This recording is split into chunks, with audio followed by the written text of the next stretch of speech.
going on, everybody? Welcome back to Out and About with Tony. I hope you're all doing well today. On this rainy ass day at the time of this recording, yes, it is raining out. I'm stuck inside the house. So we're going to do a podcast type episode to pass the time here, keep the channel active.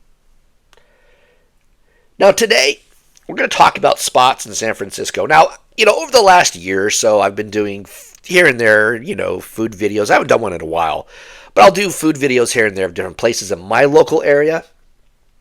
And then after I post a video, I'll sometimes get emails, direct messages on, Facebook, Instagram, about other restaurants around the Bay Area. And at one point, I was getting quite a bit of messages and emails about certain spots in San Francisco. So we're going to get into some of those, but these are like more of the hidden spots, I guess, the lesser known spots. Some of these I've heard of. Some of these I haven't. And again, some you guys may know, some you guys may not know about some of these hidden spots in San Francisco. So without any further ado, let's get on with it. And some of these restaurant names are very unique. So I'm probably going to butcher some of them. So forgive me. Sometimes I'm really bad with unique pronunciations. Let's get on with it. So today we're talking about some of the best hidden gems in San Francisco. The kind of spots people whisper about. The ones your friend's friend brings up like, dude, don't tell anybody I told you about this place. And that's the thing about San Francisco. The city is overflowing with restaurants. But from what we are being told, the true legends are the ones tucked into alleys, basements, back corners, or even places where the sign doesn't even have a name. And I've heard of some of these spots, and I've been hearing about a couple of these spots for years. There's people who swear by them, like they discovered buried treasure. Starting with this one in the Richmond, everyone keeps bringing up. And it's called, plain and simple, Eats Restaurant.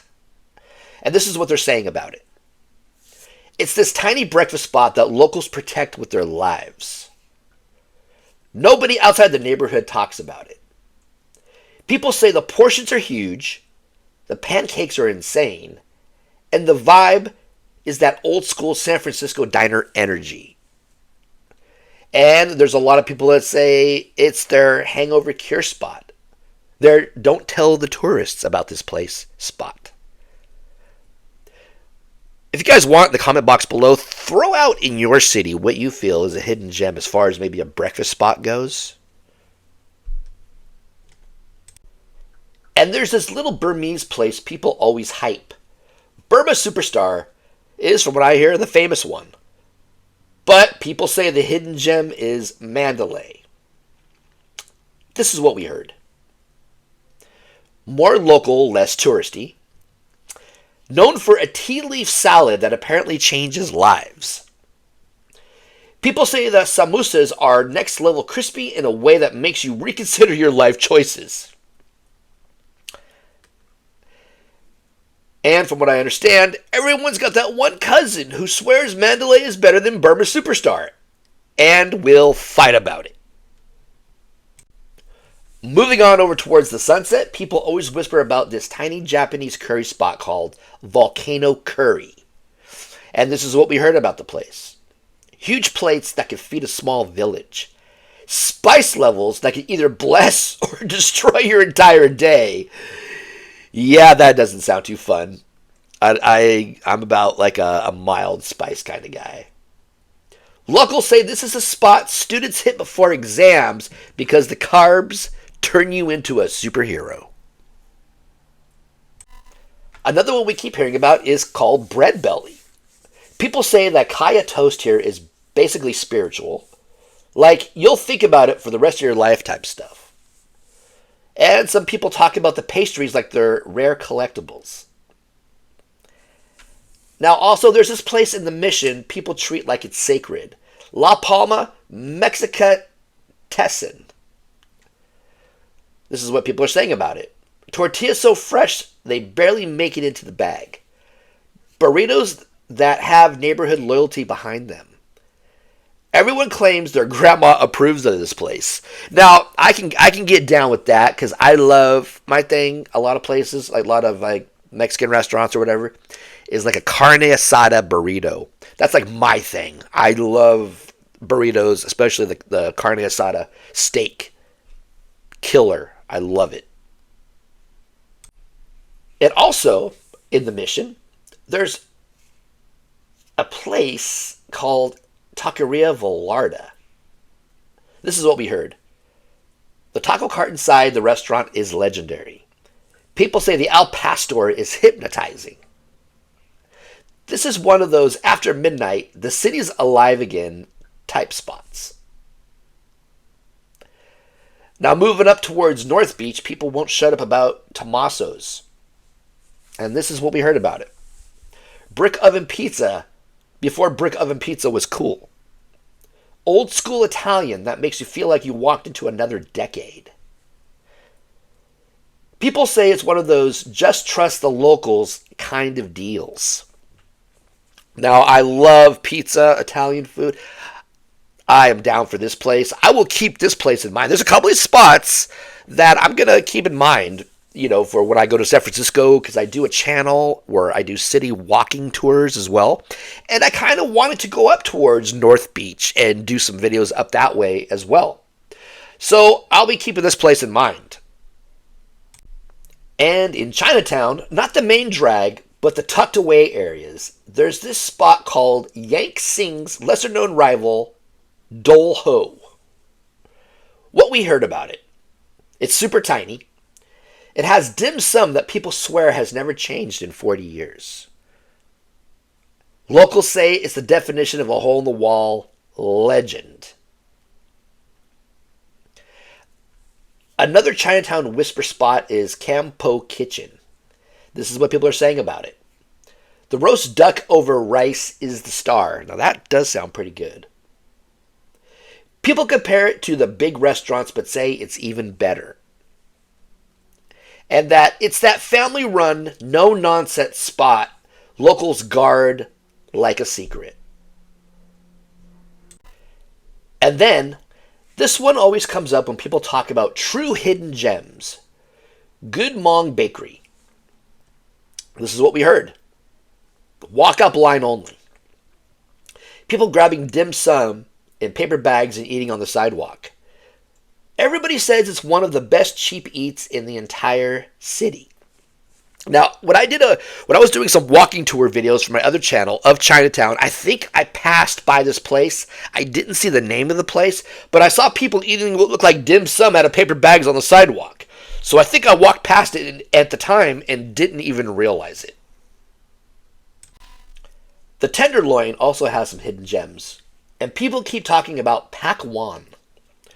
This is what we heard. Northern Pakistani and Indian food. Tandoori kitchen that people rave about. The garlic naan apparently has a cult following.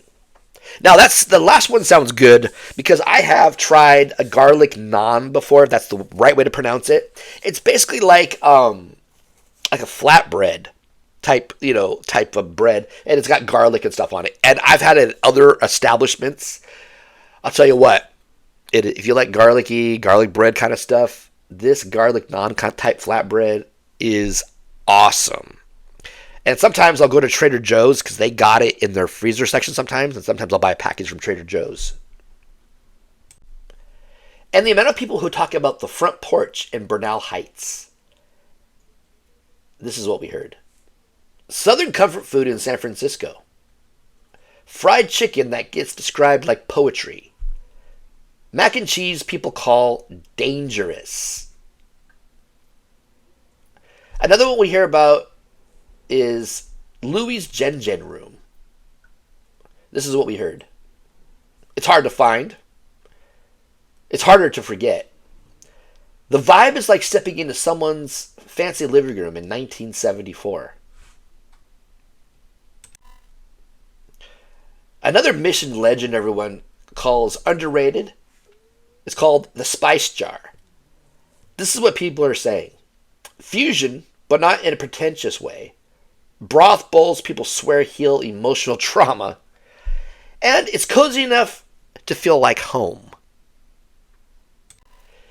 Continuing the food journey here, the next set of hidden gems comes from random corners of the cities where people say, if you know, you know.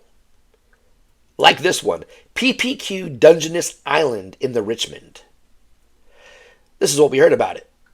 Garlic crab that people dream about. Now that sounds freaking awesome. The peppercorn crab apparently has fans all over the bay. Another one that sounds good. People swear it's better than Fisherman's Wharf spots by miles. Then there's this place called Chapeau. It's this tiny French spot people treat like a sacred ritual. This is what we heard about it. Chef greets you personally. Feels like old European hospitality.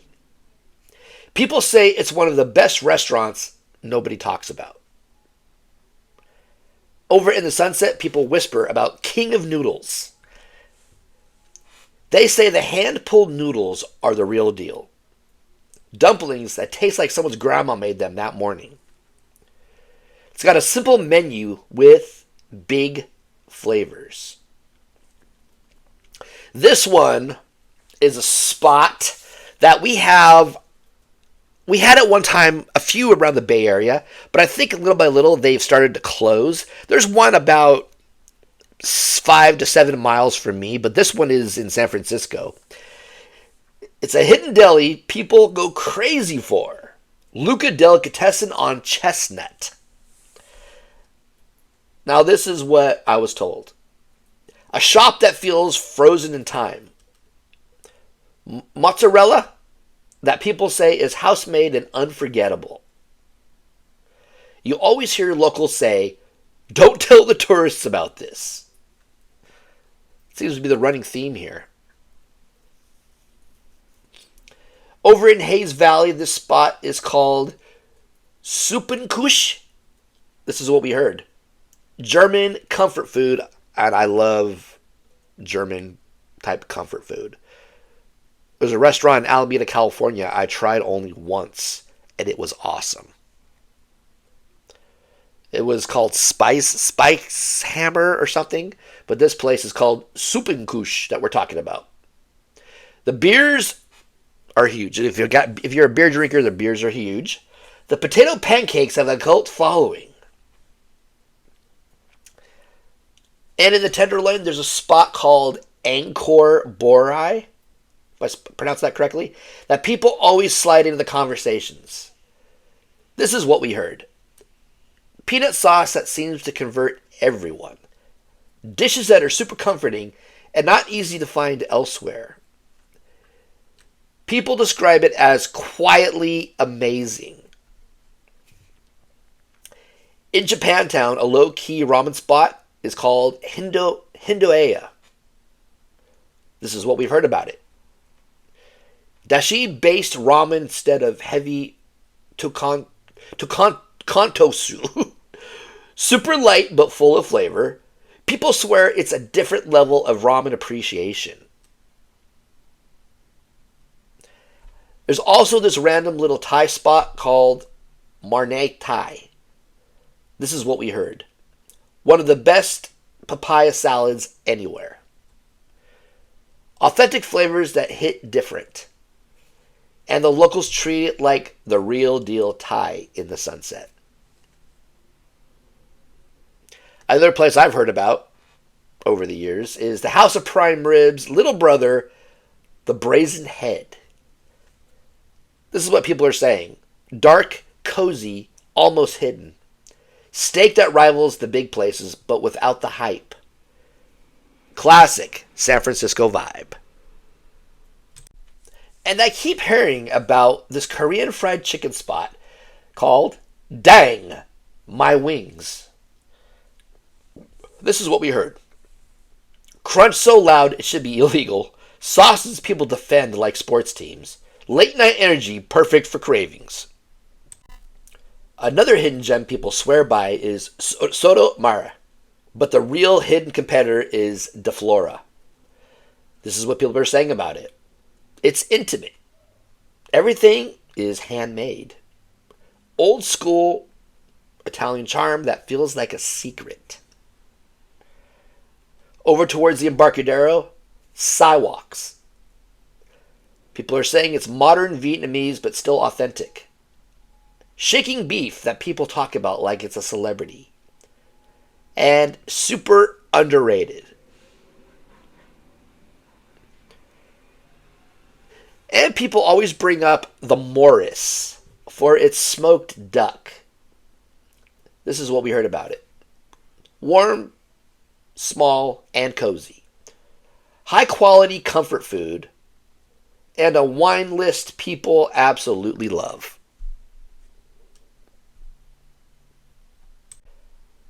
Another spot is Trou Normand.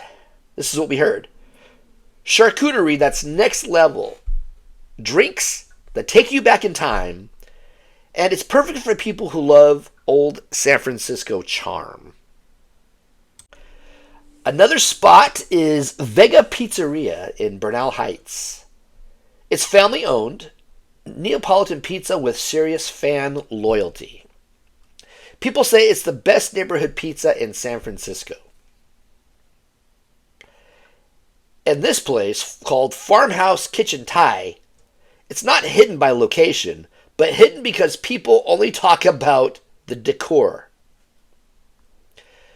Now, this is what they're saying. Behind the TikTok decor, the food is fire. People rave about the rice dishes. The curries apparently hit differently. And there's a spot in Potrero Hill called Goat Hill Pizza. This is what we heard about it. Sourdough crust that's iconic. Neighborhood only vibe. People say they grew up on this and nothing compares. And now there's this Ethiopian type spot called Moya. From what we hear, the veggie combo is the star. Injera, people swear, is the best in the Bay. And it's got cozy vibes all the way. Another whisper spot, HRD Coffee Shop. So we heard about this, and it's Korean Mexican comfort fusion. A spicy pork plate people talk about like a personality trait. Diners, drive-ins, and dives visited, but locals still treat it like a secret. Down in Excelsior, Giselle's Coffee. This is what we heard about it. Under the radar breakfast spot locals swear by. Breakfast sandwiches people call game-changing. Now, I love me a good breakfast sandwich, so already I'm sold on the place. No frills, just great food. And that, you know what? I think we all have spots like that in the cities we live in.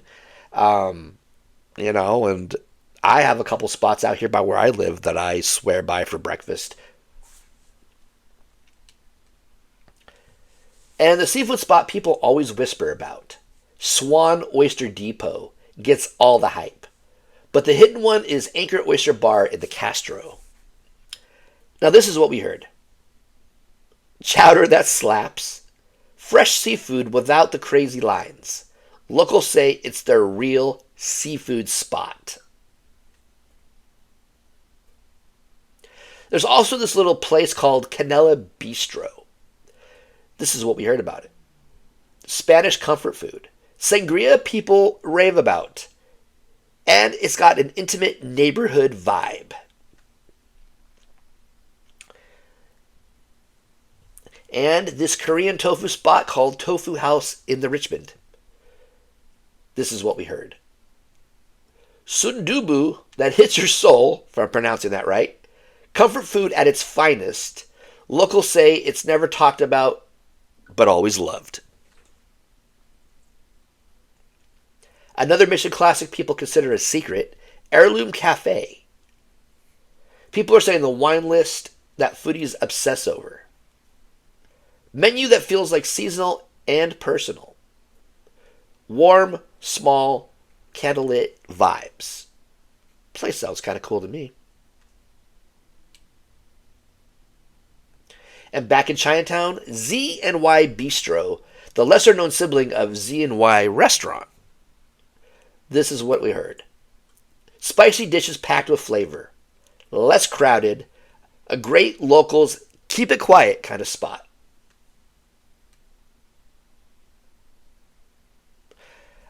People also whisper about Tony's Pizza, but say the hidden gem is Kepo's, their Chicago-style spot. This is what we heard. Deep dish that shocks people. Mafia-style interior that adds to the vibe. One of those places people stumble into and never forget. And if you guys love pastries, the one people whisper about is Aris Cult Bakery. And this is what we heard about it. Croissants that sell out instantly. Layers for days. People describe them like a love story. There's a couple places around here, bakery type places. You know, it's funny, it's kind of hard. It seems like to me the traditional type bakeries are few and far between anymore because of supermarkets doing all this kind of stuff now. I guess it's just quicker to go to your local supermarket and get croissants and stuff like that out of their bakeries. But we do have a couple spots around here that, that I know of, that if you don't get there early, you're going to miss out. And finishing strong with the deep cut spots people only talk about in quiet conversations. Starting with The House. It closed and reopened as Choto Mate, but people still whisper about its old reputation. This is what we heard about it. Asian fusion done right. Dishes with balance and heart. Locals follow it like a legacy. Then there's Sam Wo, the historic legend tucked in Chinatown. This is what we heard about it. It's simple comfort food. And it's got late night vibes. And people go for the nostalgia as much as the flavor. Another hidden dessert gem, You Dessert Story. What we heard. Toasted honey bread that haunts you. Ice cream combos that blow people's minds. Instagrammable kind of establishment. And delicious. In Soma, we got a place called Garage. Garaje. Garage. This is what we heard about the place. Burgers and tacos that seem everything in between. Oh, I'm sorry. Burgers and tacos and everything in between. Excuse me. I'm just losing my mind here. Secret menu energy. A cult following of people who swear by the Cal-Mex fusion. And people always bring up the Hidden Vine. A wine bar near the Embarcadero that truly lives up to its name. And this is what we've heard about it. Cozy couches. Dark lighting. A vibe that feels like you're in somebody's basement in the best way. Another favorite people quietly hype is Pearl 6101. And this is what they're saying about it. Pasta that tastes made with love. Super neighborhood friendly. A gem people want to keep going to themselves.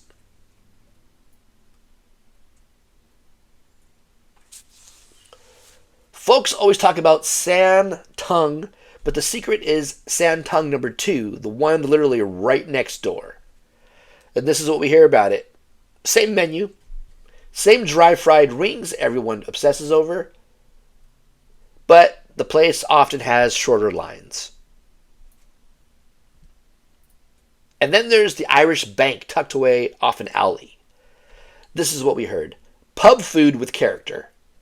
The drinks seem extra strong. Sounds good. Outdoor alley seating feels authentically old San Francisco. From what we hear, another underrated one is called Olea in Nob Hill. And this is what we heard about it. Brunch that rivals the big names. It's got a cozy little vibe. Locals love it, but never promote it. People always whisper about Izakaya Sozai, and this is what we heard about it. It's extremely hard to get in, but the ramen, supposedly, from what we hear, hits deep. People say it's one of the best places in the city. And closing it all out, the final gem, Nopa's late night menu. And this is what we heard. After hours, the vibe completely changes. Burgers that hit different at midnight. People treat it like a rite of passage. I tell you what, guys, some of these places sounded delicious. I like some of the Chinatown ones sounded delicious. Some of the North Beach ones sounded delicious. And then some of those scattered out breakfast spots sounded awesome as well. So it's like one of those things where, hey, let's take notes here. And next time we're in San Francisco, we'll make a day of it and we'll try breakfast, lunch, and dinner. You know? And some of these places just sound awesome. So if you made it into the over 26-minute video or podcast here that I'm doing, thank you for staying with me. Thank you for listening. Let me know if you guys have ever heard of some of these spots. And if you tried them, let me know how some of these spots are. And, I've heard, this is stuff I've compiled over the last year or so. So, if some of these places are no longer open, let me know. Just in case, I talked about something, because I got some of this stuff a year ago, and maybe this place is closed since. If you guys know, let me know if some of these places have closed, or if they've been renamed, or opened to something else. All right, guys, thank you all so much for joining me, and I will be talking to you guys very soon with another one. Peace out.